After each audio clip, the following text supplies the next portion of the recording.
Try చేశారు, వాళ్ళు చాలామంది చనిపోయారు స్పెషల్ ఫోర్సెస్ వాళ్ళు. అమెరికాకి షా ఆఫ్ ఇరాన్ అంటే పెహల్వీ ఫ్యామిలీకి చాలా క్లోజ్ కనెక్షన్ ఉంది, చాలా వందలాది సంవత్సరాల నుంచి. దీంట్లో ఒక చిన్న ప్రాబ్లం ఎక్కడ వచ్చిందంటే సెకండ్ వరల్డ్ వార్ నడుస్తున్నప్పుడు షా ఆఫ్ ఇరాన్ వాళ్ళ ఫాదర్ పెహల్వీ ఆయన హిట్లర్తో చాలా హిట్లర్ ఫేవరెట్ ఉండే. ఆయన హిట్లర్ చేస్తున్నంత కరెక్ట్ చేస్తున్నారు అది ఇది అని చెప్పి చాలా మటుకు పబ్లిక్ స్టేట్మెంట్స్ ఇష్యూ చేశారు. హిట్లర్ కావాలంటే నేను కూడా సహాయం చేస్తాను అదే. సో ఆ వార్ ఎండింగ్ వచ్చేదాకా అలైడ్ ఫోర్సెస్ అంటే ఎప్పుడు అలైడ్ ఫోర్సెస్ అంటే అప్పుడు యుఎస్, యూకే వీళ్ళందరూ ఫ్రాన్స్ కూడా కలిసి రష్యా వైపు అటాక్ చేసినప్పుడు, రష్యా మీద దాడి చేసినప్పుడు జర్మనీ ఆయుధాలు పంపించాల్సి వస్తుంది, మొత్తం తిరిగి వెళ్ళలేరు. సో వాళ్ళు ఏం చేస్తారు, ఇరాన్ నుంచి రూట్ చేశారు ఈ ఆయుధాలన్నీ, చాలా హెవీ ట్యాంక్స్ అది ఇదన్నీ. ఈయనకు అది నచ్చలేదు మన పెహల్వీ గారికి, ఆయన దాన్ని కూడా వ్యతిరేకించారు. సో దాని తర్వాత వార్ ఎండ్ అయింది, రష్యాలో ఓడిపోయారు జర్మన్స్, దాని తర్వాత కంప్లీట్గా ఓడిపోయారు వాళ్ళు. ఆ యుద్ధం కాగానే ఈ సీనియర్ పెహల్వీ గారిని రిజైన్ చేయించారు అమెరికా అండ్ యూకే కలిసి అలైడ్ ఫోర్సెస్. ఆయన్ని పంపించేసారు, కంట్రీ నుంచి బయటకు పంపించారు. ఈజిప్ట్ ఎక్కడ వెళ్ళారు ఆయన, గుర్తులేదు నాకు ఎక్కడికి వెళ్ళారు. ఆ టైంలో ఆయన 16 సంవత్సరాల ఏజ్ ఉన్న కొడుకు the last Shah of Iran Reza Pahlavi junior ఆయన్ని రాజాగా అంటే అక్కడున్న కింగ్గా అంగీకరించారు. పెద్ద సెరమనీ ఉండే. ఆయనకి అంత ఎక్స్పీరియన్స్ లేకుండే ఆ టైంలో రూలింగ్, ఎందుకంటే కానీ వాళ్ళ నాన్నగారు చాలా స్ట్రిక్ట్ ఉన్నారు. ఇక్కడ దాకా ఎట్లా అంటే పెళ్లి కూడా ఎవరితో చేయాలని చెప్పి కూడా ఆయన డిసైడ్ చేసేటోడు, అంత ఇది ఉండే ఆయనకి.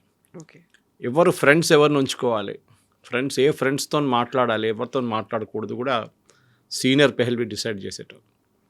చిన్నప్పుడే ఇన్ని ఒక స్విట్జర్లాండ్లో ఒక ఇంగ్లీష్ పబ్లిక్ స్కూల్కి పంపించారు, ఎలీట్ పబ్లిక్ స్కూల్, ఇంగ్లీష్ నేర్చుకోవాలని చెప్పి. దీనికి అన్ని అప్బ్రింగింగ్ ఉంది, అట్లాంటిది ఒక రాజు కావడానికి ఉన్న అన్ని అప్బ్రింగింగ్ ఉంది. దాని తర్వాత పెళ్ళి ఈజిప్ట్లో ఉన్న ఒక రాయల్ ఫ్యామిలీతో చేశారు, అక్కడ కూడా రాయల్ ఫ్యామిలీ ఉంది, వాళ్ళతో ఒప్పందం చేసి పెళ్లి చేశారు. It is an arrange marriage. కానీ షా ఆఫ్ ఇరాన్ది అన్నిటికంటే పెద్ద అడ్వాంటేజ్ ఏముందంటే ఆయన ఒక మోడర్న్ థింకింగ్ ఉండే. ఒకటి ఆయన ఎడ్యుకేషన్ స్విట్జర్లాండ్లో జరిగింది, దాని తర్వాత యూఎస్తో కూడా ఆయన చాలా తిరిగారు. ఆయనకి ఏంటంటే ఇరాన్ని ఒక మోడర్న్ స్టేట్గా మార్చాలని ఉండే. వాళ్ళ ఫాదర్ అంత ఫార్వర్డ్ లుకింగ్ లేకుండే, కానీ పేస్ చేసేటి స్పీడ్ ఉంటుంది చూడండి, అది చాలా ఏం చెప్తారు, it went to real high speed. ఆయన అంత స్పీడ్గా అక్కడున్న ప్రజలు బహుశా అంగీకరించలేదు. ఇప్పుడు జరుగుతున్న అదే ప్రాబ్లం అప్పుడు కూడా వచ్చింది, కరెన్సీ ప్రాబ్లం. అప్పుడు ఆయిల్ అంత లేకుండే, ఇరాన్లో ఉండే ఆయిల్ కానీ వాళ్ళకి తీయడానికి రాదు, టెక్నాలజీ లేకుండే. అదే టైంలో బాజారీస్ అంటారు వీళ్ళ దగ్గర, మన బాజార్లో ఉన్న ట్రేడర్స్ని అక్కడున్న లాంగ్వేజ్లో బాజారీస్ అంటారు. వాళ్ళు అప్పుడు ప్రొటెస్ట్ చేసినప్పుడు కూడా, ఇప్పుడు కూడా వాళ్ళే మొదలు పెట్టారు ప్రొటెస్ట్. మా సరుకులు ఎవరు కొనట్లేదు, ఇన్ఫ్లేషన్ చాలా ఎక్కువ ఉంది అని చెప్పి చాలా పెద్ద ఒక ప్రాబ్లం జరిగింది. అంత ఈ పరిస్థితుల్లోనే ఇప్పుడు ఇరాన్లో ఏం జరగబోతుంది అనేది చాలా ఇంట్రెస్టింగ్ ఉంది, ఎందుకంటే ఈ హిస్టరీ రిపీటింగ్ ఇట్ సెల్ఫ్ అంటారు. ఈ స్టోరీలో అయతొల్లా ఖొమేనీ వచ్చారు ఒక ఐ థింక్ 15 సంవత్సరాల తర్వాత, ఈయన టేక్ ఓవర్ చేసుకుని 15 సంవత్సరాల తర్వాత ఖొమేనీ అనే ఒక లీడర్, చాలా చిన్న రిలీజియస్ లీడర్. ఆయన తెహరాన్ నుంచి ఒక 300 కిలోమీటర్లు నాకు టౌన్లో పుట్టారు. వాళ్ళ ఫాదరు ఈయన 5 సంవత్సరాలు ఉన్నప్పుడు చంపేశారు ఎవరో, ఖొమేనీ వాళ్ళ ఫాదర్ని. ఆ తప్పు ఈయన ఎప్పుడు జీవితంలో ఆఖరి దాకా షా ఆఫ్ ఇరాన్ మీద వేశారు, ఈయనే చేపించారని చెప్పేసి. ఆ కోపం ఉండే ఖొమేనీ. దాని తర్వాత ఆయన రిలీజియస్ టీచింగ్లో వెళ్ళిపోయింది. ఈయనేమో ఇరాన్ని మోడర్నైజ్ చేయడానికి జర్మనీకి వెళ్ళి న్యూక్లియర్ రియాక్టర్స్ సైన్ చేశారు, యుఎస్ నుంచి ఆయుధాలు తెచ్చుకున్నారు, జర్మనీ నుంచి షిప్స్ తెచ్చుకున్నారు, చాలా సైన్ చేశారు, సంతకాల మీద సంతకాలు చేసుకుంటే. అప్పుడు దాకా ఆయిల్ కూడా కనిపెట్టారు. ఆయిల్లో యుఎస్ కంపెనీస్, ఇప్పుడు వెనిజువేలా స్టోరీ ప్యారలల్ ఎక్కడ వస్తుంది మీకు, అక్కడ కూడా యుఎస్ కంపెనీస్ వచ్చి పెట్టుబడి పెట్టి ఆయిల్ బయటికి తీశారు, దాంట్లో రాయల్టీ ఇరాన్కి ఇచ్చారు. Over night Iran started becoming rich అన్నమాట. ఇది అన్నీ చూసుకుంటూ వస్తున్నప్పుడు అక్కడున్న ప్రజలకి ఈ షా ఆఫ్ ఇరాన్ మీద అంత కోపం ఆ టైంలో లేకుండే. కానీ కొన్ని సంవత్సరాల తర్వాత అది మొదలైంది, ఎందుకంటే ఆ టైంలో షా ఆఫ్ ఇరాన్కి భయం ఉన్న రెండే పార్టీలు, ఖొమేనీ కాదు, రెండే పార్టీలు. ఒకటి communist party affiliated to Russia, ఇంకోటి సోషలిస్ట్ కమ్యూనిస్ట్ పార్టీ అని చెప్పి లోకల్ ఒక యూనిట్ ఉంది వాళ్ళది. వీళ్ళిద్దరు ఎక్కువ గొడవ చేస్తుంటే, మాకు డెమోక్రసీ కావాలి, మాకు మొనార్కీ వద్దు, అది ఇది అని చెప్పి ప్రొటెస్ట్ డెమాన్స్ట్రేషన్ అన్నీ నడుస్తుంది. రష్యాకు కూడా ఒక సెల్ఫిష్ ఇంట్రెస్ట్ ఉండే ఇరాన్ని టేక్ ఓవర్ చేయడానికి. టేక్ ఓవర్ చేయకుండా అట్లీస్ట్ ఒక ఫేవరబుల్గా ఉన్న ఒక రెజీమ్ని అక్కడ పెట్టుకుంటే బాగుంటుందని వాళ్ళ రష్యా ఆ టైంలో యుఎస్ఎస్ఆర్ ఉండే, మనకు గుర్తుంది, ఇట్ వాజ్ నాట్ రష్యా. ఇదన్నీ నడుస్తున్నప్పుడు ఖొమేనీ సడన్గా ఈ రిలీజియస్ టీచింగ్స్తో సార్ ఆయన కూడా కొన్ని రాయడం మొదలుపెట్టాడు, ప్రొటెస్ట్. ఆయన్ని అక్కడి నుంచి ఇరాక్కి తగిలించేశారు, షా ఆఫ్ ఇరాన్ బ్యానిష్ చేసేసారు, డిపోర్ట్ చేసేసారు ఇరాక్లో ఒక ఫేమస్ టౌన్ ఉంది, కోమ్ అనుకుంటా, Qom, yes, it is a very important Shiite place వాళ్ళ కోసం, షియైట్స్కి. అక్కడ అక్కడ ఆయన వెళ్ళి మళ్ళీ ఇదే రిలీజియస్ టీచింగ్స్ మొదలుపెట్టారు. ఆయనకు ఒక 20-30 స్టూడెంట్స్ ఉండే, వాళ్ళని డైలీ అడ్రస్ చేయడము. ఆయన ఇంటికి వెళ్తాడు, మస్జిద్కి వస్తారు, మళ్ళీ మద్రసాకి వెళ్తారు, మళ్ళీ రిటర్న్. ఆయన లైఫ్ ఒక స్టాండర్డ్ అయిపోయింది అనమాట. కొన్ని సంవత్సరాల తర్వాత ఇరాన్లో మళ్ళీ గొడవలన్నీ మొదలైనవి షా ఆఫ్ ఇరాన్ వ్యతిరేకంగా. అక్కడున్న ప్రజలు మేము తట్టుకోలేకపోతున్నాం, చాలా రేట్లన్నీ ఎక్కువైనాయి, అది ఇది అని చెప్పి గొడవ చేయడం మొదలుపెట్టారు. దిస్ వాజ్ సమ్వేర్ అరౌండ్ 65-70 నుంచి మొదలైంది ఈ ప్రాబ్లం. దాని తర్వాత రెగ్యులర్గా ప్రొటెస్ట్ డెమాన్స్ట్రేషన్స్ అది ఇది మొదలైనప్పుడు అక్కడున్న ఆర్మీ కాల్పులు జరిపారు, చాలామంది చనిపోయారు దాంట్లో, రెగ్యులర్గా నడుస్తుండే. And mostly they were all communist చేసింది, అంత కమ్యూనిస్ట్ వాళ్ళ మీద ఫైరింగ్ చేశారు. ఒకటో రెండోసారి రిలీజియస్ వాళ్ళ మీద కూడా ఫైరింగ్ జరిగింది.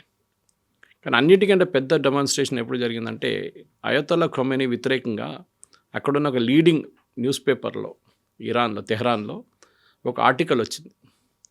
న్యాచురల్లీ అక్కడున్న రూలింగ్ పార్టీ అంటే షా ఆఫ్ ఇరాన్ అప్రూవల్ లేకుండా ఆర్టికల్ రాదు అది. దాంట్లో ఈయన ఆ పని చేస్తున్నాడు, ఈయన రెవల్యూషన్ తీసుకొస్తున్నాడు, ఈయన షరియా లా తీసుకురాబోతున్నారు, మనుషుల్ని ఉరి తీసేస్తారు రోడ్డు మీద అని చెప్పి చాలా మటుకు పెద్ద ఆర్టికల్. దాని వ్యతిరేకంగా ఒక ప్రొటెస్ట్ డెమాన్స్ట్రేషన్ జరిగింది. దాని మీద కూడా కాల్పులు జరిపారు అక్కడున్న ఇరానియన్ పోలీస్.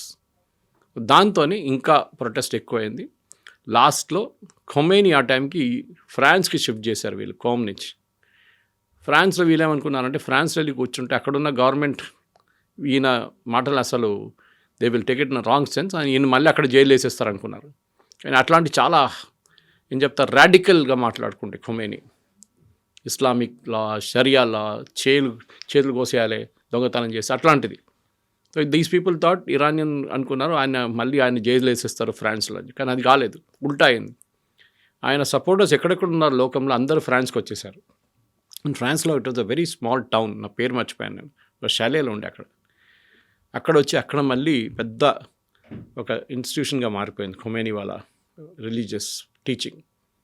అదే టైంలో ఇంకా ఇక్కడ ప్రొటెస్ట్ ఎక్కువైనాయి. షా ఆఫ్ ఇరాన్ కొన్ని రోజులకి పారిపోయాడు ఇరాన్ నుంచి.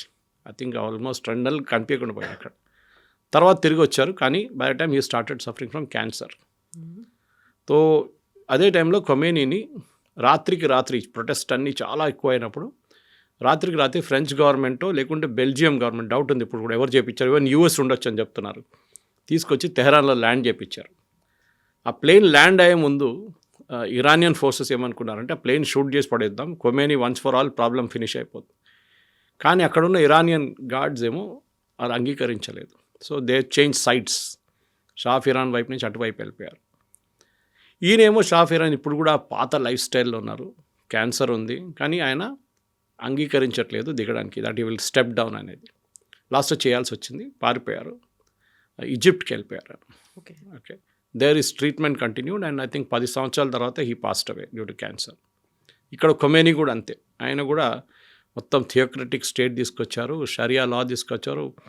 షా ఆఫ్ ఇరాన్ ఉన్నప్పుడు పాత ఫోటోలు మీరు చూసుంటారు, తెహ్రాన్ యూనివర్సిటీ అంతా అమ్మాయిలు మినిస్కర్ట్స్ ఎలా ఉండేవాళ్ళు అని, they used to have that ఒక ఫ్రీడమ్ అనేది ఉండేది. ఆ తర్వాత బుర్కాలు వచ్చేసాయి, మినిస్కర్ట్స్లో తిరుగుతున్న అమ్మాయిలు సడన్గా ఇప్పుడు బుర్కాలు వేసుకోవాల్సి వచ్చింది, ఆ పరిస్థితికి వచ్చేసారు. ఇప్పుడు ఎప్పుడు చెప్తారు life comes a full circle అంటారు, తిరిగి అదే స్టేట్కి వస్తున్నారు. ఇరానియన్స్ అంటారు మాకు ఇది వద్దు, ఈ బుర్కాలు వద్దు, ఈ హిజాబ్లు వద్దు, ఏమొద్దు, we don't want this religion based thing, మాకు మళ్ళీ పెహల్వీని తీసుకురండి అంటే రాయల్ ఫ్యామిలీని తీసుకురండి. ఇప్పుడు అక్కడ వచ్చి ఆగినాం. ఈ మధ్య కాలంలో కూడా అమ్మాయిలను చంపేశారు కదా, వాళ్ళ హెడ్ కనిపించేట్టు, వాళ్ళ జుట్టు కనిపించేట్టు కూడా వాళ్ళు ఎక్స్పోజ్ చేస్తారు, కేవలం హెడ్ జుట్టు కనిపించేట్టు ఎక్స్పోజ్ చేస్తున్నారు అని చంపేసినటువంటి ఇన్సిడెంట్స్ కరెక్ట్ ఉంది. అది మనం చూసే హిజాబ్ తీసి పడేసిన దానికి ఒక అమ్మాయిని తీసుకెళ్ళి కొట్టి ఆమె తల మీద కొట్టి ఆమెని మొత్తం చంపేశారు, వాళ్ళు చాలా దారుణంగా చంపారు. ఇప్పుడు యుఎస్ ప్రాబ్లం ఎక్కడొచ్చిందంటే యుఎస్కి ఇరానియన్ ఆయిల్ మీద కన్నుంది. ఇరాన్ రెజీమ్ మార్చొచ్చు కావాలంటే ఎవరు వస్తారనేది పెద్ద ప్రశ్న. ఎందుకంటే అక్కడ ఒక గవర్నమెంట్ లేదు, ఒక పొలిటికల్ పార్టీ లేదు. సో ఎప్పుడైనా ఒక రెవల్యూషన్ జరగాలంటే 4-5 మెయిన్ ఫ్యాక్టర్స్ ఉంటుంది. దాంట్లో ఫస్ట్ ఫ్యాక్టర్ ఒక ఫిస్కల్ క్రైసిస్ ఉండాలి. అంటే ఒక రెవెన్యూ క్రైసిస్, ఒక ఏం చెప్తారు, ఆర్థిక స్థితి మనం మొత్తం ధ్వంసం అయిపోయి ఆ స్టేట్లో ఉండాలి. ఇరాన్ ఆ స్టేట్లో ఉన్నారు ఇప్పుడు. ఇది ఎందుకు జరిగిందంటే మన అందరికి తెలిసిందే, యుఎస్ శాంక్షన్స్ పెట్టారు. ఈ ఇరానియన్ రెజీమ్ ఎస్పెషలీ ఖొమేనీ వచ్చిన తర్వాత న్యూక్లియర్ అంబిషన్స్ మీద చాలా, ఇప్పుడు ఎంత 49 సంవత్సరాలు అవుతుంది అనుకుంటే వాళ్ళు వచ్చి, ఈ రెజీమ్ వచ్చి వాళ్ళు న్యూక్లియర్ ఫెసిలిటీస్ మీద కొన్ని కనిపెట్టారు వాళ్ళు. దానికి చాలా మటుకు ఫ్రాన్స్ నుంచి, జర్మనీ నుంచి స్మగుల్ తీసుకొచ్చిన పార్ట్స్ తీసుకొచ్చి పాకిస్తాన్లో ఉన్న ఏక్యూ ఖాన్తో కొన్ని ఇల్లీగల్ డీల్స్ చేసుకొని వీళ్ళు ఒక న్యూక్లియర్ పవర్ ప్లాంట్ పని మొదలుపెట్టారు. కానీ ఇజ్రాయెల్కి నచ్చలేదు అది. ఇజ్రాయెల్ ఏమన్నారంటే ఏ రోజు వీళ్ళు తయారు చేస్తారో రాజు మీద కొట్టుపడేస్తాం మొత్తం. వీరేం చేస్తారు, తెహరాన్ యూనివర్సిటీలో ఫస్ట్ ప్రాజెక్ట్ పెట్టారు. యూనివర్సిటీని ఎవరు బాంబ్ చేయరు కదా అని చెప్పి. కానీ అది ఎక్కువ సక్సెస్ఫుల్ కాలేదు. కానీ దాని తర్వాత వీరు ఒక ప్లాంట్ సెటప్ చేశారు. అక్కడి నుంచి వీళ్ళు న్యూక్లియర్ మిసైల్స్కి 3 మొదలుపెట్టారు. సెంట్రిఫ్యూగ్స్ తీసుకురావడంలో డౌట్ వచ్చింది అమెరికాకి, ఫ్రాన్స్కి. వీళ్ళు ఏదో ఎక్కడి నుంచో స్మగుల్ తీసుకొస్తున్నారని చెప్పి దాని తర్వాత వీళ్ళ మీద శాంక్షన్స్ పెట్టారు యుఎస్. ఆ శాంక్షన్స్లోనే యుఎస్ వీళ్ళు ఆయిల్ బయట అమ్మలేకపోతున్నారు ఆ రోజు నుంచి. ఐఏ ఇన్స్పెక్టర్స్ వచ్చారు, ఇంటర్నేషనల్ అటామిక్ ఎనర్జీ వాళ్ళు వచ్చి వాళ్ళ కెమెరాలు పెట్టారు. చాలా మటుకు డిస్కషన్ జరిగింది. మేము విత్డ్రా చేస్తామన్నారు, విత్డ్రా చేయలేదు వీళ్ళు. అట్లాంటి చాలా డిస్కషన్ నడిచి సంవత్సరాలు డిస్కషన్ నడిచింది, కానీ ఏం జరగలేదు లాస్ట్లో. తర్వాత మనకు తెలిసిందే, రీసెంట్లీ ఒక 3-4 నెలల ముందు ఇజ్రాయెల్ వెళ్ళి బాంబు వేశారు. దాని తర్వాత అమెరికన్స్ B-2 బాంబు వచ్చి వాళ్ళ న్యూక్లియర్ ఫెసిలిటీస్ మీద బాంబు వేశారు. డైరెక్ట్గా కొట్టలేదు, ఇండైరెక్ట్గా కొట్టారు వాళ్ళు. మనం కూడా చేసినట్లు ఆపరేషన్ సింధూర్లో. ఇది నడుస్తున్నప్పుడు ఈ పరిస్థితుల్లో ఇప్పుడు ఇరాన్ ఏమైపోయిందంటే మొత్తం వాళ్ళ ఫైనాన్షియల్ క్రైసిస్ ఎందుకు వచ్చిందంటే వాళ్ళు డాలర్ సిస్టమ్ నుంచి వాళ్ళని మొత్తం తీసేశారు కంప్లీట్గా. మీరు ఇప్పుడు ఆయిల్ అమ్మితే కూడా మీకు ఆయిల్ అమ్మడానికి ఫస్ట్ పర్మిషన్ లేదు. ఎవరు కొనుక్కుంటారు? చైనా వాళ్ళ 90% ఇరానియన్ ఆయిల్ చైనా కొనుక్కుంటున్నారు. ఈ 90% కొనుక్కున్నప్పుడు ఏం చేశారు, ఫస్ట్ ఇరాన్ ఆ టైంలో ప్రైసులు ఎక్కువ ఉండే, I think $80 or $90 per barrel నడుస్తుంది. వీళ్ళు ప్రీమియంలు అమ్మారు. కావాలంటే తీసుకోండి, మేము మీకు $70 ఇస్తాం, $80 ఇస్తాం చెప్పి ప్రీమియంలు అమ్మారు. యాక్చువల్లీ $40 ఉండే ప్రైస్, డిస్కవరీ ప్రైస్ అంటారు దాన్ని. అంటే మీరు దాన్ని తవ్వి తీసి బయటకు తీయడానికి కాస్ట్ అన్నమాట. ఇట్లాంటి పరిస్థితుల్లో చైనా ఇప్పుడు ఏం చేస్తున్నారంటే, ఇప్పుడు ఈ క్రైసిస్ మొదలైనప్పటి నుంచి చైనా ఇప్పుడు డిస్కౌంట్ అడుగుతున్నారు ఇరాన్ దగ్గర. మాకు డిస్కౌంట్లు ఇవ్వండి. యుఎస్ ఏమో చైనా మీద ఏమో యాక్షన్ తీసుకోలేకపోతున్నారు. మనం మీద చేశారు. మనం ఫస్ట్ ఇరాన్తో డీల్ చేసినప్పుడు మనం రూపీస్లో పే చేసాం వాళ్ళని. దాని తర్వాత వాళ్ళకి బాటర్ సిస్టంలో మనం రైస్ సప్లై చేస్తాం, బియ్యం సప్లై చేస్తాం. వాళ్ళకి అది తక్కువ పడితే అది కూడా ఇచ్చాం మన ఇక్కడ. ఇప్పుడు అక్కడ పరిస్థితి ఏంటంటే వాళ్ళ దగ్గర వాళ్ళ మొత్తం ఇరానియన్ కరెన్సీ వర్త్లెస్ అయిపోయింది రియాల్. మీకు ఒక బ్రెడ్ కొనాలంటే మీరు ఒక చిన్న బండి తీసుకెళ్లాల్సింది, అంత కరెన్సీ నోట్ తీసుకెళ్తే ఒక చిన్న బ్రెడ్ వస్తుంది మీకు. ఆ దారుణ పరిస్థితికి వచ్చేసారు వాళ్ళు.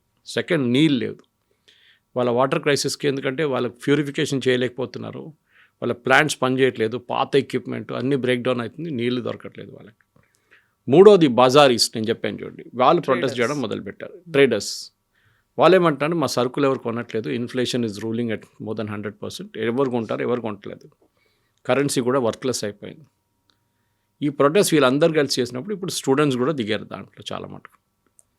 ఇది ఎక్కడికి వెళ్తుందో మనం చెప్పలేము, ఎందుకంటే ఆల్రెడీ రూమర్స్ ఏంటంటే 500 మందిని కాల్చి చంపారని చెప్తున్నారు ప్రొటెస్ట్లో. శాటిలైట్ కనెక్టివిటీ మొత్తం కట్ చేసేసారు వీళ్ళు. ఈవెన్ స్టార్లింగ్తో ఉన్న ఇంటర్నెట్ ఫెసిలిటీ కూడా కట్ చేసేసారు. అక్కడి నుంచి 1-2 వీడియోలు బయటకు వస్తున్నాయి, కానీ అక్కడ ఏం జరుగుతుందో ఎవరికి తెలియదు. ఇప్పుడు అమెరికా అదే టైంలో ఏమంటున్నారు, లాక్డ్ అండ్ రెడీ, మేము ఇంకా మీరు ఫైర్ చేస్తే మీ ప్రజల మీద మేము మీద చర్యలు తీసుకుంటాం మేము. కానీ చెప్పడానికి చాలా ఈజీ, ఎవరి మీద చర్యలు తీసుకుంటారు? అక్కడ అన్నిటికంటే పవర్ఫుల్ ఉన్నది ఇరానియన్ గార్డ్ ఒకటి ఉంది వాళ్ళది, రెవల్యూషనరీ గార్డ్స్ అంటారు వాళ్ళని, IRC. వాళ్ళందరికన్నా పవర్ఫుల్ ఒక మాఫియా. వాళ్ళు 150,000 మంది ఉన్నారు. వీళ్ళ రెగ్యులర్ ఆర్మీ అంత పవర్ఫుల్ కాదు, వీళ్ళు IGRC ఈజ్ వెరీ పవర్ఫుల్. వాళ్ళని ఒక స్ప్లిట్ చేయడానికి అమెరికా ట్రై చేస్తున్నారు. వాళ్ళ గ్రూప్స్ని అట్లీస్ట్ 25%, 25-30% మంది అమెరికా వైపు వచ్చేస్తే అక్కడున్న రెజ్యూమ్ పడిపోతుంది. 2-3 రోజులు పడిపోతున్నారు. కానీ చేస్తారో లేదో మనం చూడాల్సి, ఎందుకంటే దాంట్లో చాలామంది పాత ఖొమేనీ సిస్టమ్ నుంచి వచ్చిన వాళ్ళు. కొత్త ఖమనీ సిస్టంలో కూడా పనిచేస్తున్నారు వాళ్ళు. వాళ్ళకి అక్కడున్న ఏ చట్టాలు వాళ్ళకి ఇట్స్ నాట్ అప్లికబుల్ వాళ్ళ మీద. వాళ్ళు ఏం కావాలంటే అది చేసుకుంటారు, ఒక మాఫియా లాగా. సో వాళ్ళని ఇప్పుడు స్ప్లిట్ చేయడానికి ట్రై చేస్తున్నారు. వాళ్ళని దొరికితే వాళ్ళ గ్రూప్లో ఒక 10-15-20% మంది ఇటువైపు వచ్చేస్తే ఓ 2 రోజులు ఇరానియన్ గవర్నమెంట్ పడిపోతుంది. ఇది ఇప్పుడున్న పరిస్థితి. ఇదే కండిషన్‌లో ఒక ట్రేడ్ డీల్ ఎవరైతే కుదుర్చుకుంటారో వాళ్ళ మీద 25% టారిఫ్ అనేది పెట్టింది. బట్ అదే ఇరాన్ రష్యాకు కూడా కావలసినటువంటి ఆయుధాలని సరఫరా చేస్తుంది. ఆల్మోస్ట్ 20,000 క్రోర్స్ ఆయుధాలని పంపించింది అనేది. రష్యా ఎందుకు డేర్ చేసింది? ఇరాన్ ఎందుకో భయపడట్లేదు అసలు? ఇరాన్ ఏం చేశారంటే ఇప్పుడు కాదు, కొన్ని 10-15 సంవత్సరాల ముందు వాళ్ళు మిసైల్స్ తయారు చేయడంలో మొదలుపెట్టారు. కొంచెం టెక్నాలజీ వాళ్ళు పాకిస్తాన్ వైపు నుంచి తెచ్చుకున్నారు. చాలా మటుకు టెక్నాలజీ నార్త్ కొరియా దగ్గర నుంచి తెచ్చుకున్నారు. అప్పుడు నార్త్ కొరియా దగ్గర ఇప్పుడు కూడా మిసైల్ టెక్నాలజీ ఉంది వాళ్ళ దగ్గర. అది కాకుండా లోకల్గా కూడా వాళ్ళు డెవలప్ చేయడం మొదలుపెట్టారు. మీకు పేరు గుర్తుంటుంది దీంట్లో, సులేమానీ అని చెప్పి. He was one of the chief of Iran's project. ఆయన ఒకరోజు అమెరికా వాళ్ళు చంపేశారు. రోడ్ మీద కాన్వాయ్లు వెళ్తున్నప్పుడు కరెక్ట్ ఆయన కార్ మీద కొట్టారు, ఆయన చనిపోయారు. వాళ్ళ మిసైల్ ప్రోగ్రామే వాళ్ళకి మెయిన్గా అడ్వాంటేజ్గా వచ్చింది. పనికి ఎట్లా వచ్చిందంటే ఫస్ట్ వాళ్ళు హమాస్కి సప్లై చేయడం మొదలుపెట్టారు. హమాస్కి లో ఎండ్ వెపన్స్, అంటే అక్కడి నుంచి ఇజ్రాయెల్కి ఫైర్ చేయాల్సిన కెపాసిటీ 100 కిలోమీటర్ కన్నా తక్కువ. హెజ్బుల్లాకి చాలా లాంగ్ రేంజ్ మిసైల్స్ ఇచ్చారు. 400, 300, 200 కిలోమీటర్ ఫైర్ చేసే మిసైల్స్ ఇచ్చారు హెజ్బుల్లాకి. ఇటు యమనీస్ హూతీస్కి 2000, 3000 కిలోమీటర్కు ఉన్న మిసైల్స్ ఇచ్చారు వాళ్ళు. ఇరాన్ ఇన్ఫ్లుయెన్స్ ఒక 10 సంవత్సరాల నుంచి ఈ 5 రాష్ట్రాల నుంచి వస్తుండే. Lebanon, Syria, Assad regime was dependent on them. మన హమాస్, యెమెన్ అండ్ ఇరాక్లో part of Iraq was under Iranian control. ఈ 5 రాష్ట్రాల నుంచి వీళ్ళకి మెయిన్గా సపోర్ట్ వస్తుండే. దాంట్లో ఫస్ట్ ఇజ్రాయెల్ ఏం చేశారు, ఇస్మాయిల్ హనియాని ఫినిష్ చేసేసారు. అది కూడా తెహరాన్లో. వాళ్ళ ఇరానియన్ ప్రెసిడెంట్ చనిపోయినప్పుడు ఆయన ఫ్యూనరల్కి వచ్చారు. ఆ చనిపోయిందే పెద్ద ఒక మిస్ట్, ఎట్లా జరిగిందని, అది హెలికాప్టర్ క్రాష్. హమాస్ని ఇజ్రాయెల్ ఫినిష్ చేసేసారు ఆల్మోస్ట్. లెబనన్లో నసరుల్లాతో పాటు అందరినీ ఫినిష్ చేసేసారు అక్కడ. ఇక్కడ యమన్ మీద బాంబులు వాళ్ళు యుఎస్ అందరు కలిసి వేస్తున్నారు, ఈవెన్ సౌదీ అరేబియా ఆల్సో. ఇట్లాంటి పరిస్థితుల్లో ఇరాన్ ఐసోలేట్ అయిపోయారు. ఎవరు లేరు వాళ్ళకి ఇప్పుడు సపోర్ట్. లేకుంటే వాళ్ళు ఏం చేస్తుండే, వాళ్ళ మీద దాడి జరిగినప్పుడు వీళ్ళతో దాడి చేపిస్తుండే. Death to America, death to Israel అని చెప్పి వీళ్ళది ఒక స్లోగన్ ఉండే.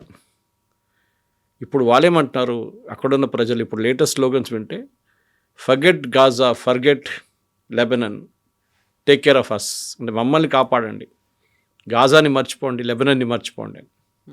ఆ పరిస్థితికి వచ్చేసారు అక్కడ. ప్రజలు రోడ్డు మీద ఎందుకు వస్తున్నారంటే వాళ్ళ జీవితం అసలు ఎక్కడ లేనట్లు అయిపోయింది వాళ్ళది. ఇప్పుడు ఎప్పుడైనా ఒక రెజీమ్ నడిపించాలంటే మీకు ఒక ఇన్స్పిరేషనల్ ఫిగర్ కావాలి. అది బహుశా ఈ షా ఆఫ్ ఇరాన్ కొడుకు. ఇప్పుడు నేను చెప్పాను చూడండి, 50 సంవత్సరాల నుంచి యూఎస్లో ఉన్నారు, ఆయన పాసిబుల్ తీసుకొస్తారు. కానీ కంట్రీ ఎవరు నడిపిస్తారు, రాష్ట్రం ఎవరు నడిపిస్తారు, ఇది పెద్ద ఇష్యూ. దీనికే ఇప్పుడు వాళ్ళు యుఎస్ కొంచెం మంథన్ నడుస్తుంది అక్కడ. వీళ్ళది ఎవరిని తీసుకొస్తే బాగుంటుంది, ఎందుకంటే కంట్రీ నడిపించడం కేపబుల్గా ఉన్న మనుషులందరూ ఇరాన్ బయట ఉన్నారు. డయాస్పోర్ అంటాం మనం, they are all outside Iran, పారిపోయారు. అది ఏదైనా ఏ డిక్టేటర్షిప్ వచ్చినా కానీ వీళ్ళందరూ పారిపోతారు. ఎడ్యుకేటెడ్ వాళ్ళు, కొంచెం కేపబిలిటీ ఉన్న వాళ్ళు, వాళ్ళ సీనియర్ సైంటిస్టులు, వీళ్ళందరూ పారిపోతారు. వాళ్ళు యూరోప్లో, యూఎస్లో చాలా చోట్ల ఉన్నారు. వాళ్ళని తీసుకొచ్చేదానికి ప్రయత్నం చేస్తున్నారు. ఇప్పుడు అంత ఈజీ కాదు. సో అక్కడ గవర్నమెంట్ పడిపోతే, ఇప్పుడు ఇదే ప్రాబ్లం యూఎస్ ఫేస్ చేశారు. ఇప్పుడు సిరియాలో అసాద్ అక్కడ నుంచి పారిపోయిన తర్వాత అక్కడ ఒక సివిల్ వార్ మొదలైంది. వాళ్ళు వీళ్ళు కొట్టుకున్నారు. ఇదే పరిస్థితి ఇరాక్లో చూసాం. ఇరాక్లో సద్దాం హుసేన్ పోగానే ఆయన చంపేసిన తర్వాత మొదలైంది. ఒక గ్రూప్తో కొట్టుకున్నారు. మూడవది మనం చూసాం, ఇది జరిగింది సిరియా, లెబనన్లో. అదే ప్రాబ్లం లెబనన్లో జరిగింది. అక్కడ మిలిషియాస్ మళ్ళీ కొట్టుకోవడం మొదలుపెట్టారు. హమాస్ వైపు కూడా యాంటీ హమాస్ ఫోర్సెస్ కూడా లాస్ట్ స్టేజ్లో వాళ్ళు కూడా వచ్చారు ఇప్పుడు.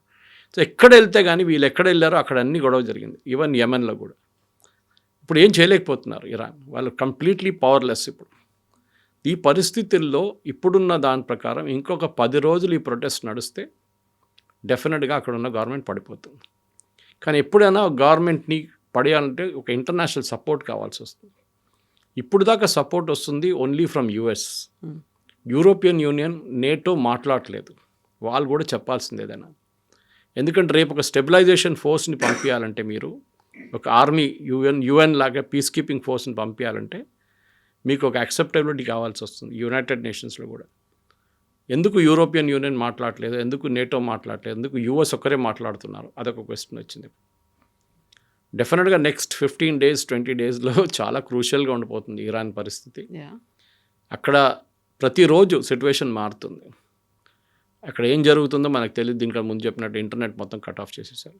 కానీ ఇంటర్నేషనల్ యాక్సెప్టెన్స్ ఒక మల్టీనేషనల్ ఫోర్స్ రావాలంటే యుఎస్ కాదు, అన్ని రెజిమ్స్ కూడా యాక్సెప్ట్ చేయాల్సి వస్తుంది.